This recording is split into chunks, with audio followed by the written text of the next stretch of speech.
Hi everyone, thanks for joining me for today's video. My name's David, I'm a life coach, and I made this channel to make videos to help you guys heal by learning from your experiences. Today is, should we argue with narcissists?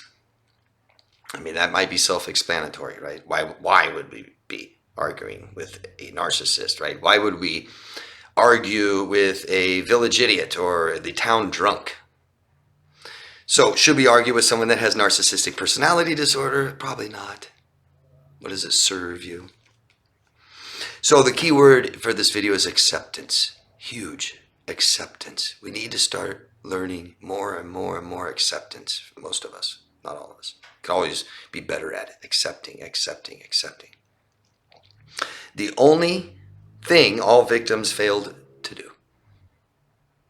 And you might be saying, what do you mean, David? I totally accepted. I mean, God, my ex was so sick and so just a loser and just abused me. I mean, God, I accepted it. I accepted it for 10 years. That's not what I mean. I don't mean accept it in your life. Accept who they are. Because that really is a big, if not the biggest difference between a victim and a non-victim of narcissistic abuse. Healthier people accept what they see and take care of themselves. Victims deny what they see and take care of them, right? Don't they? What do you think? Should you argue with someone with narcissistic personality disorder? No. But can we say, should you argue with people that are not agreeable and maybe aggressive? Relationships require agreeableness. A lot of us victims may be too agreeable, but this is something we teach children early in life, in childhood, and we've got to teach them, and they've got to learn how to be agreeable, maybe even by the age of 5, because they're going out in society and being with the rest of, society, their peers at 5 in kindergarten, and if they don't learn how to be agreeable, they're screwed, right? Or if they're too agreeable, they're screwed, right? That's us and the narcissist. The narcissist is not agreeable at all. We're too agreeable. And we have to stop any aggression that is apparent in children. That's where aggressiveness typically starts, being aggressive as a child. And, you could have a 4-year-old boy. A lot of them are very aggressive and they need an outlet and maybe sports and they want to play with guns. And we got to teach them how to not be so aggressive. If we don't, there's a major problem, especially by 7 or 8. Huge. And that could be a narcissist. And I'm not talking just physically aggressive, right? So this is interesting. From Psychology Today, people argue to force others to support their goals without consideration of theirs. Also in Psychology Today, arguing can be beneficial. Thought that was funny. I try to simplify things, keep it real simple. None of this is that simple. It's all complex, but maybe we can simplify it a little bit. Reasons not to argue with someone. With anyone. Reasons not to argue. Because my rights are not infringed.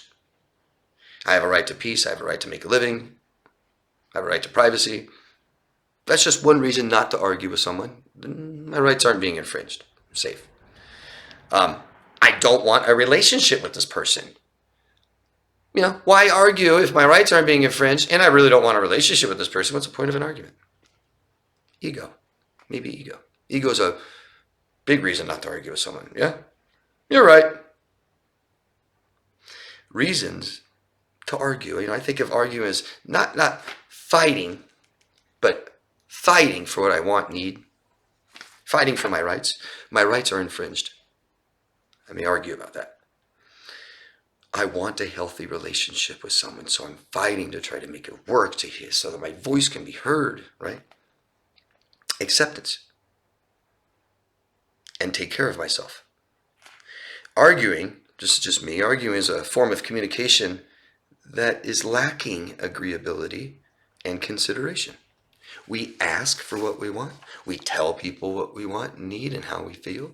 We communicate. And we don't have to be aggressive. I think a lot of people have different opinions about arguing, and I've had different opinions of arguing over the years, and I'm not going to sit here and say it's bad or good, but there's a problem, right? And we're both trying to figure it out.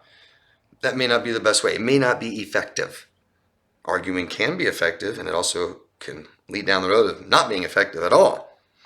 But safety first. Safety first. If I'm not safe in a situation, someone's being aggressive and or emotionally they're telling me who I am and doubting you and gaslighting you, just leave. Remember, ego. I don't want a relationship with them. We voice things and we communicate to feel better, to have our needs met, to keep our values, to get what we want, argue our opinion. These are problems, could be problems in relationships that must be fixed, and we accept that there's problems, and then we accept if we can't fix them, and then we accept that it's over. Because people who care about you will care about those things I just said, how you feel, what you want, what you need, your values, your opinion. Why argue? Why do we have to argue?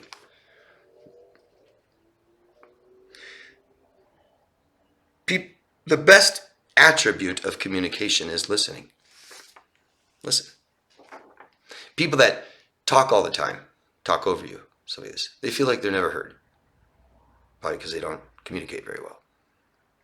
But when in an argument or fighting occurs, right, and it's somebody we have a relationship with, we like to try to make it work. It's not just somebody we're worried about winning an argument and my ego and,